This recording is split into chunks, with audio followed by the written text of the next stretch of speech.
parle beaucoup en ce moment dans les médias de crise sanitaire, forcément, le contexte aidant, de crise économique derrière, forcément, également. Mais si on prend un peu de recul et qu'on regarde un peu en arrière, tout simplement, également, on a parlé beaucoup et on parle beaucoup aussi de taux bas, voire de taux négatifs. Donc je vais me tourner aujourd'hui vers vous, Patrick, pour nous expliquer très simplement ce que c'est qu'un taux négatif. Très bien. Eh bien, en fait, quand on parle de taux négatifs, on parle de deux séries de taux. On parle tout d'abord des taux des emprunts d'État. Vous le savez, l'État s'endette, l'État français s'endette pour financer la défense, pour financer l'éducation nationale, pour financer la construction de routes, de ponts, pour financer même sa dette. Et pour se financer, donc, l'État émet des titres de dette. Il vend à des investisseurs institutionnels des titres représentatifs d'une dette courte, les bons du Trésor à taux fixe, ou des titres représentatifs d'une dette à échéance plus longue, à moyen, à long terme, ce qu'on appelle les OAT, les fameuses obligations assimilables du Trésor. Alors il vend ces titres à ce qu'on appelle des zinzins. Alors, le terme fait école, les zinzins, ce sont les investisseurs institutionnels, ce sont des grandes banques de financement, des compagnies d'assurance, des fonds d'investissement qui disposent de sommes colossales à placer sur les marchés financiers. Et il vend donc ces titres par adjudication. Alors, par adjudication, oui, expliquez-moi ce que c'est que ça signifie tout simplement qu'il demande à ses investisseurs à quel prix ils sont prêts à acheter ces titres de dette. Il leur demande tout simplement combien êtes-vous prêts à acheter un titre, par exemple d'une valeur de 100 €, qui rapporte pendant 10 ans 1 euro par an, et qu'on rembourse, que l'État rembourse 100 € au bout de 10 ans. Il leur demande à combien êtes-vous prêts à acheter ce titre, 100 € qui rapporte 1 euro par an pendant 10 ans et qu'on vous rembourse 100 €. Au maximum, je dirais 110 €. Eh bien, tout à fait. Aujourd'hui, ces investisseurs institutionnels sont prêts à payer plus que 110 €.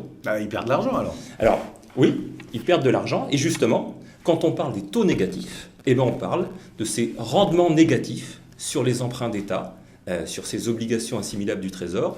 Le taux des obligations assimilables du Trésor fait référence aujourd'hui dans l'économie. Les taux courts étaient déjà négatifs depuis quelques années et le 18 juin 2019, pour la première fois, le taux de rendement des OAT est devenu négatif. C'est quand même une aberration pour un prêteur de payer des titres plus chers qu'il ne sera remboursé lui-même. Alors oui, c'est vrai qu'on a beaucoup dit que c'était une aberration, une anomalie économique, parce qu'effectivement, payer pour prêter, ça peut être contre-intuitif. Mais si on regarde de plus près et qu'on se penche réellement sur la question, on peut comprendre et trouver une explication cohérente à ce phénomène. La première raison, c'est que ces investisseurs institutionnels, dans un contexte, alors en juin 2019, c'était la peur d'un Brexit dur, c'était les tensions économiques commerciales entre la Chine et les États-Unis, c'était le ralentissement de la croissance en Chine. Aujourd'hui, évidemment, ce sont les conséquences de la pandémie mondiale et de cette crise sanitaire. Bien, les investisseurs institutionnels se sont dit, on préfère prêter à un État et être sûr d'être remboursé, plutôt que d'investir dans des entreprises qui feront peut-être faillite. Donc, si je prends l'image qui me vient, c'est l'image du coffre-fort. En fait, c'est comme si je louais un coffre-fort pour y mettre à l'intérieur ce que j'ai à y mettre. Je suis sûr de récupérer ce que j'y ai mis. Exactement. Par contre, en attendant, j'ai payé un prix pour la location de ce coffre. Exactement. D'accord. Tout à fait. La location du coffre-fort a un coût, mais vous êtes sûr de récupérer votre argent. Et vous préférez perdre un petit peu d'argent en payant la location, mais être sûr de récupérer votre argent. Donc c'est une opportunité. Donc c'est une opportunité, tout à fait, effectivement. De la même façon, il y a une opportunité aussi qui peut se présenter pour ces fameux zinzins, c'est que comme le prix d'une obligation varie en sens inverse du taux d'intérêt, si les taux d'intérêt continuent à baisser, le prix des obligations augmente, et là, eux, ils font une plus-value. Donc là, il y a un intérêt pécuniaire dans cet investissement en obligations.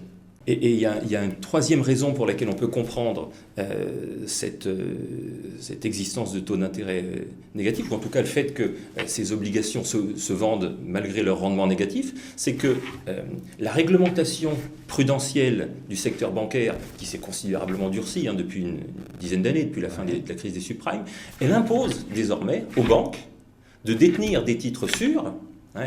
Les banques doivent renforcer leurs fonds propres, et donc elles doivent acquérir ces titres, même si les rendements sont négatifs. La réglementation prudentielle leur impose de détenir ces obligations.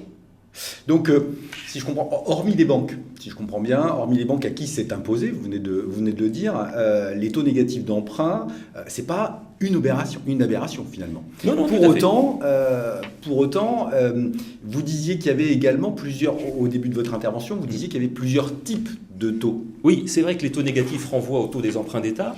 Ils renvoient aussi à un autre taux il renvoie. Pardon.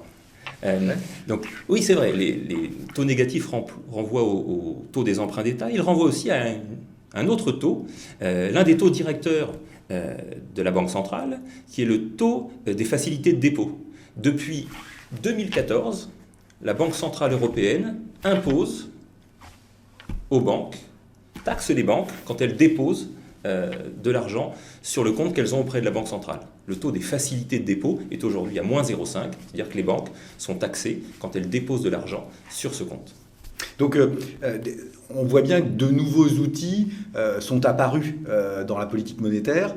Est-ce que c'est du fait de la crise de 2008 ? Alors oui, tout à fait. La crise de 2008 a fait apparaître des outils dits non conventionnels et la Banque centrale utilise aujourd'hui ces outils pour essayer de remettre l'économie européenne sur le chemin de la croissance.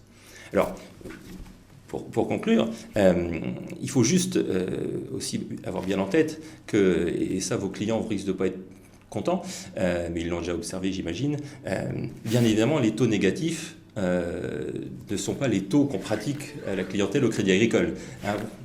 On n'est pas encore payé au Crédit Agricole pour s'endetter, pour acheter une maison ou une voiture. On peut le regretter, mais c'est comme ça.